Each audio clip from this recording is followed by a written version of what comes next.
The Family Life Kids Corner podcast is made possible by listeners like you. Well, this is it. The last of this year's drama show specials. You know there's still Kids Corner after this, right, Joel? Yeah, but I've gotten used to the life on stage, you know? The lights, the curtain going up. I don't know what I'll do without it. You know, Travis? I'm here for you, man. Let's get the show started. Okay. Well, this is it, Dustin. The last of the drama shows for the summer. Yup. What's been your favorite part? Oh, I don't know. It's all good. Well, besides the printer breaking down last week. But that got all taken care of. How about you? Well, I like the dramas, of course, and the radio programs. But it seems like we do that every week. Not every week. No, but this is different, Chelsea. We're not just doing it for the fun of it. We're actually raising money to help missionaries. True. Do you think we'll raise enough? What do you mean? I mean money. Fundraisers like this are how missionaries can afford to buy things like food, supplies, Bibles. If we raise a lot, then they can do all sorts of stuff. And if we don't... That's not a good thought. Hey guys, what's not a good thought? Hi, Laura. Chelsea and I just realized that these drama shows are more serious than we thought. Serious? Sure they're serious. We're raising money for missionaries so that more people can hear about the good news. Can't be more serious than that. Exactly. So if we don't raise enough, that means... Whoa. Yeah. Hi guys. Mr. Jacobs asked me if I could do the opening for the drama show. Are we ready? Yeah, but you were going to mention raising money for the missionaries, right? Yeah. That's what we always do. Sure, Olin. But it might be a good idea to drive that point home a little extra this time around. Okay. Good morning, ladies and gentlemen, boys and girls. I've been asked to start things here on the last week of this year's drama show and to, mention that it's really important to give to the missionary fund. Like, really important. Anyway, we've got a great show for you. Let's get things started. Well, that could have been worse. It could have been better. Yeah. Do you think it'll help? Not if we don't start the first program. Oh, right. And now, from the garage of Lionel Jacobs comes the poetic drama, The Bossy Cattle, an adapted biblical teaching about discipline. Way back in the Wild West, where grit and sweat were king, there was a rugged cowgirl who could rope and ride and sing. My pa taught me all the trails, the lingo, smarts, and skill. And though he's gone, I have his herd. He left it in his will. The herd was hale and hearty, finest beef in all the West. We've been grass-fed since we were calves. And that's why we're the best. The cowgirl tended to each cow and saw to every need. Day and night she watched over them upon her dappled steed. But one day, a beefy steer had a thought that was no good. Say there, Bess, can we talk? I think we really should. What's on your mind, fellow cow? Said a heifer chewing hay. Have you ever thought it might be nice to go and get away? You mean on our own? Can't say I have. That would be absurd.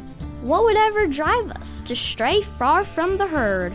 I don't know, it might be fun to gallop brave and free and live wild like the bison, the way cows are meant to be. But what about the cowgirl? Won't she raise a fuss? Everyone knows that she's in charge. Oh no, she takes care of us. We can do what we see fit, and she'll wait on us hand and hoof. And then the steer got a look in his eye, rebellious and aloof. He made a break across a stream, and others went to join him. The cowgirl was not at all impressed. Why, I ought to sirloin him. She rushed to head the rebels off, as the horse hooves tore the ground up. And with her aforementioned smarts and skill, it was an efficient roundup. With all the cattle once more contained, she regarded them with ire. And though she still loved them all, her eyes blazed like a prairie fire. All right, y'all, I think it's time you all understand. Who's in charge of who right now and who has got a brand? That mark upon your hindquarters, as you can plainly see, doesn't say that I obey you. No, you belong to me. So get along, little dogies. We've got trails to blaze. Just over that horizon is a field where you can graze. The moral is that God has given gifts of many kinds: emotions, bodies, spirits, belongings, and our minds. All these gifts are good for us, and having them is fine. But we need to remain vigilant and keep them all in line, because serving God with all our gifts should be our only goal, and the best way to do that is with love and self-control. And now, from the garage of Lionel Jacobs comes the regal drama, The Queen's Visit, an adapted biblical teaching about charity. Once upon a time, in a faraway land, there was a mighty queen. We are pleased to make your acquaintance. Throughout her dominion, she was known to be great and gracious, showing favor and mercy to all of her subjects, earning her their respect and love. We love you, Your Majesty. Verily, yea, verily. On the day of our story, a humble innkeeper and her husband received an important message from the palace. What is this? It looks important. It's from the palace. The palace? Is there another feast to attend? I do love the royal feasts. No, it's a letter from the queen herself. Really? What does she say? Dearest innkeeper, I write to you because I have heard of your fine inn and wish to spend the night. Please be attentive to my arrival on the 18th of April. Warmest regards, the Queen. Wow, you're really good at doing the queen's voice. Thanks, but weren't you listening? We have a guest coming tomorrow. We do? Oh, you're right. Let's get things prepared. Wash the sheets. Prepare a warm meal. Sweep the floor. Stoke the fire. Get the good toothpicks. We have good toothpicks? The two spent the rest of the day cleaning, polishing, and making the inn as presentable as possible. The next morning, they rose early and kept watch for the royal carriage, only to be interrupted by a knock on the door. Hello? Standing upon the threshold of the inn's back door, there stood a miserable peasant woman holding out an empty cup. If it pleases your kindness, might I trouble you for a sip of water? I am without home and hearth, and am in great need. Oh, come in, dear one. Out of the cold with you. Sit by the fire and warm yourself. I shall get you some warm milk. Oh, verily, do not trouble yourself on account of me. Enough of that. You are cold and hungry. Are these the only clothes you have? They are. I may be your size. Wait here.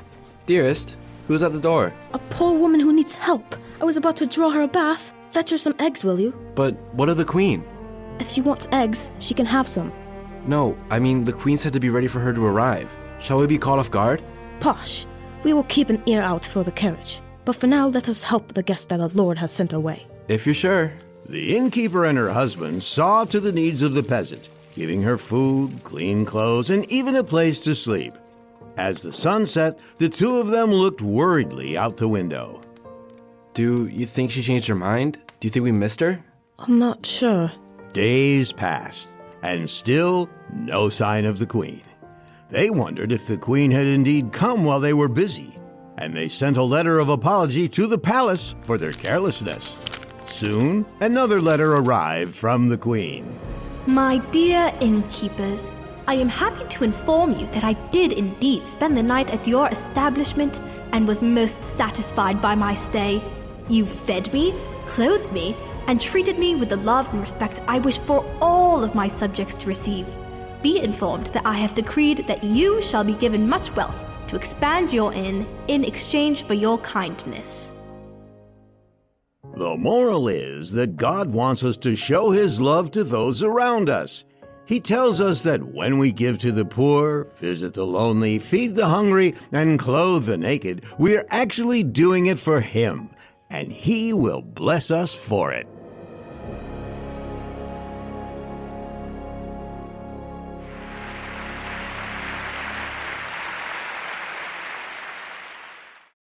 And now, from the garage of Lionel Jacobs comes the fruitful drama, The Elder Apple Tree, an adapted biblical teaching about age.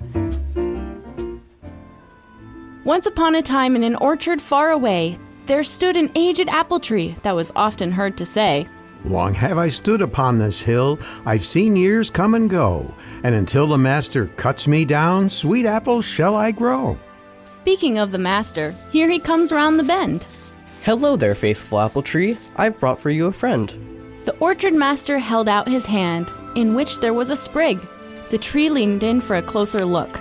She isn't very big, but she will grow and become strong, and this is plain to see, that from such a sprig did I grow, and now, well, look at me.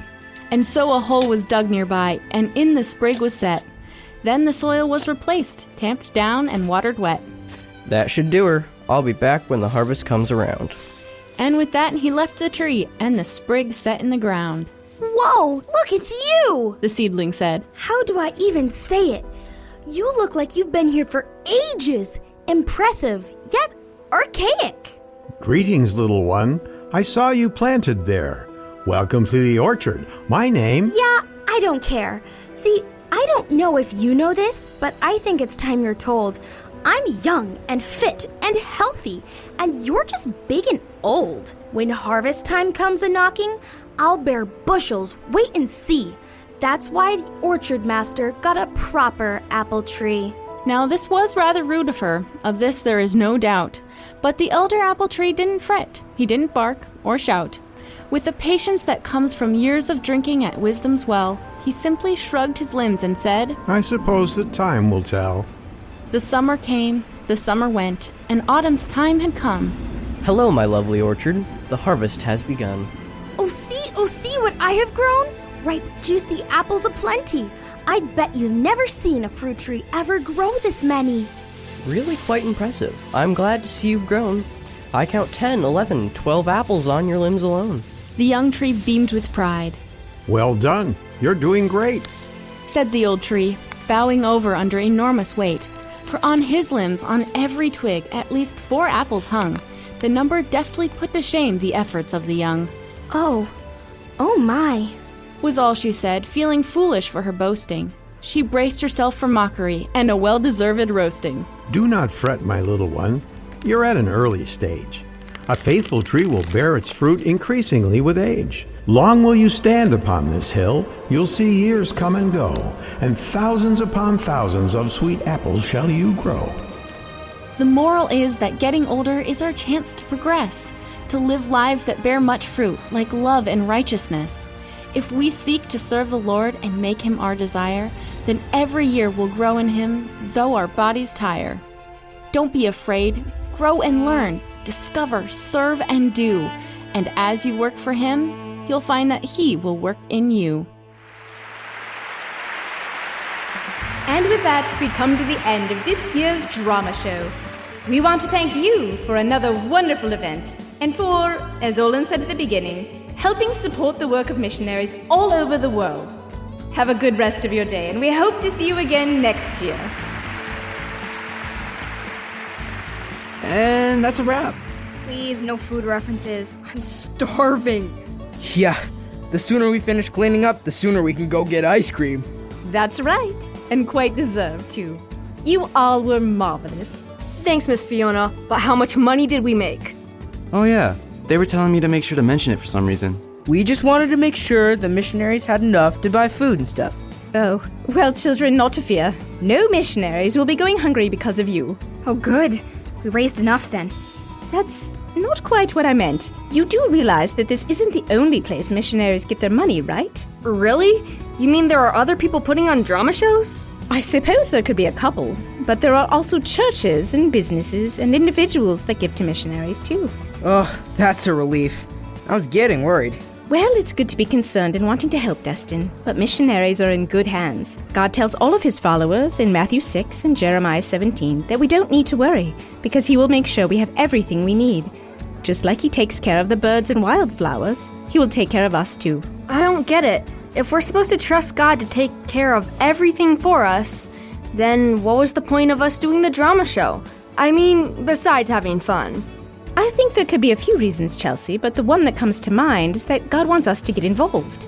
In John 6, we learn about a large group of hungry people, and though Jesus could have fed them all instantly, He used the lunch of a generous little boy to feed thousands. Oh yeah, I remember that story. It's a classic. Yes, it is, Olin. And it's important to point out that it wasn't the boy's responsibility to feed everyone. Often we take it upon ourselves to have to figure out how we're going to make God's plan work. But like it says in 1 Corinthians 3:8, We just need to do what God has told us to do, and He will change the world through it. Well, if He's taking care of the results, I guess that makes our job a little easier. Yeah. Speaking of results, can we finish up here so we can go get ice cream? Go ahead. I'll turn off the radio.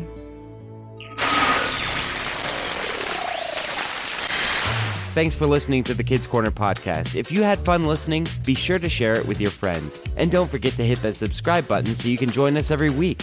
The Kids Corner and other Family Life podcasts are made possible by your financial support. Learn more at familylife.org.